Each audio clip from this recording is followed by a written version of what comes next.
Ini sebuah cerita kisah nyata yang kuceritakan beberapa tahun yang lalu. Sebut saja Tarmin, anak yang berumur 16 tahunan, duduk di bangku kelas 3 SMP. Dia anak yang periang dan mudah bergaul. Aku dan temanku selalu berangkat sekolah dan pulang bersama.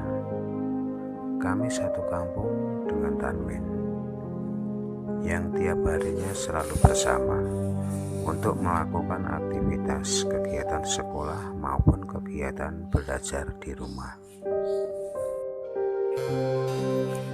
Tapi entah mengapa beberapa hari ini Tarmin selalu murung dan tidak bercerita masalah yang dialami.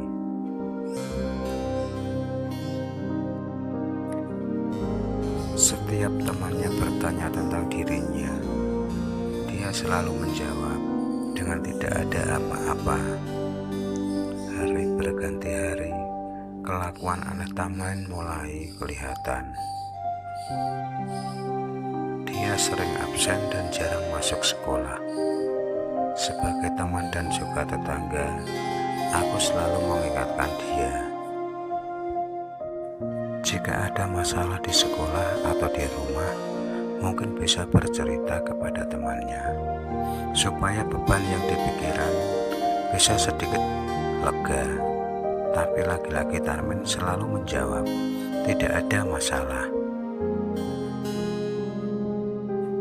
Kami dan anak-anak kampung selalu nongkrong bersama selepas isya, hanya untuk begadang, ngopi, dan selalu main gitar-gitar bersama untuk melepas penat setelah seharian sekolah. Tarmin anak yang cerdas dan suka bermain gitar, menghibur ke anak-anak seusianya di waktu nongkrong di malam hari. Waktu itu jam menunjukkan pukul 12 malam. Kami masih asik begadang.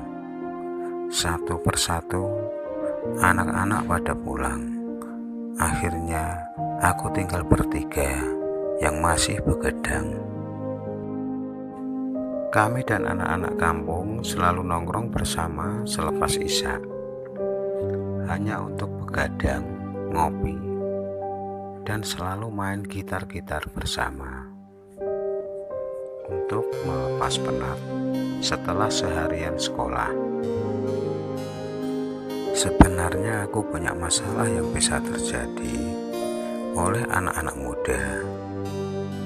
Oh, pasti masalah cewek ya?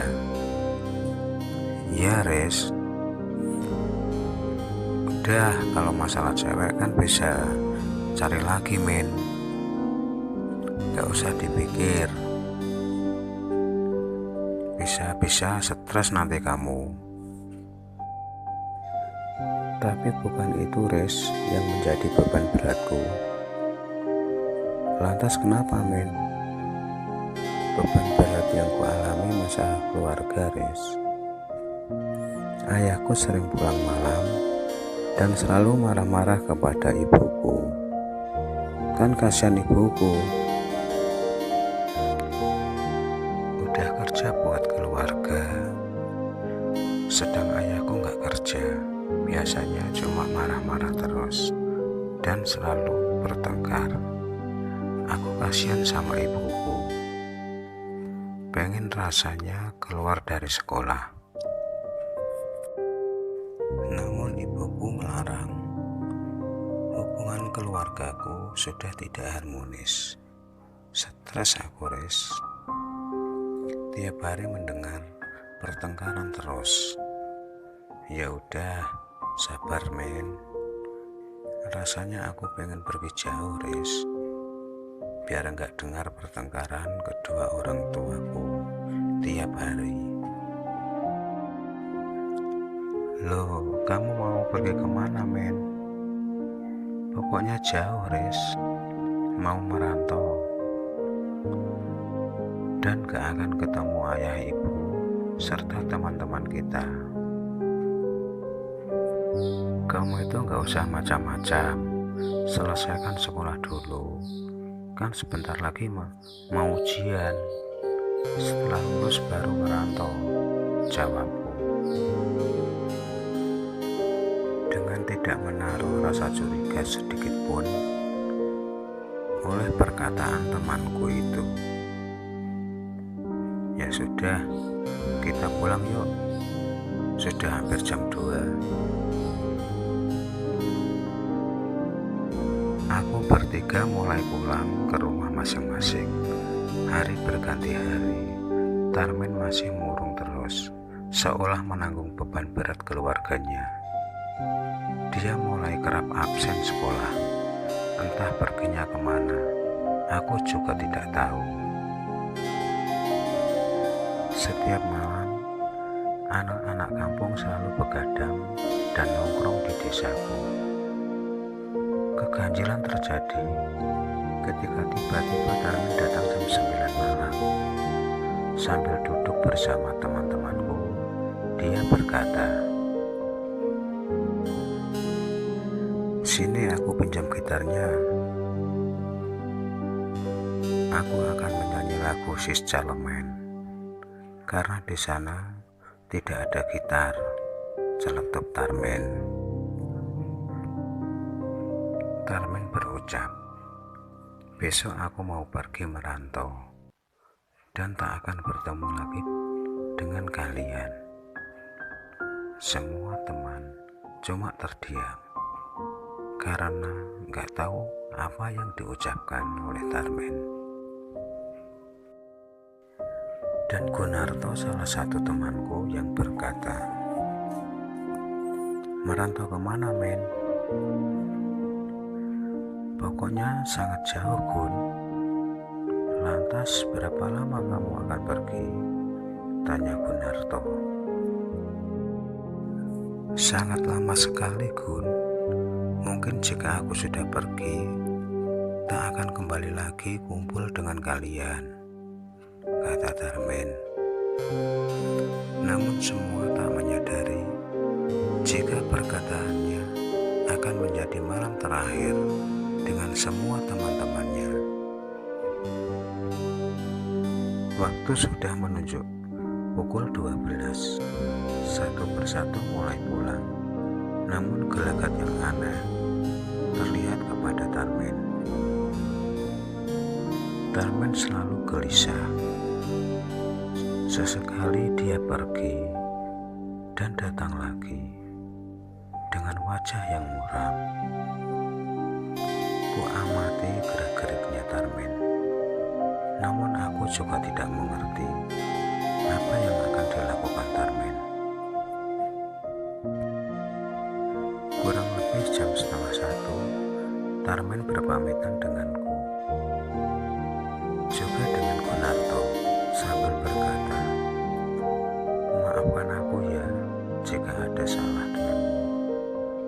Mungkin besok aku sudah pergi jauh dan tak akan melihatmu lagi." Begitulah ucapan terakhir dari Tarmin. Namun kejadian yang tak terduga terjadi ketika pagi-pagi. Ayah Tarmin membangunkan berkali-kali. Tak ada jawaban dari kamar Tarmin. Dengan rasa curiga, akhirnya pintu pun didobrak. Tak percaya dengan apa yang dilihat, ayah Tarmin berteriak, membuat semua warga kampung kaget di pagi hari itu. Para warga berdatangan untuk melihat apa yang terjadi. Aku pun sempat datang ke rumah Tarmin untuk memastikan ada kejadian apa di sana. Sesampainya di sana, aku pun terkaget-kaget. Ternyata temanku meninggal dengan cara gantung diri di dalam kamarnya.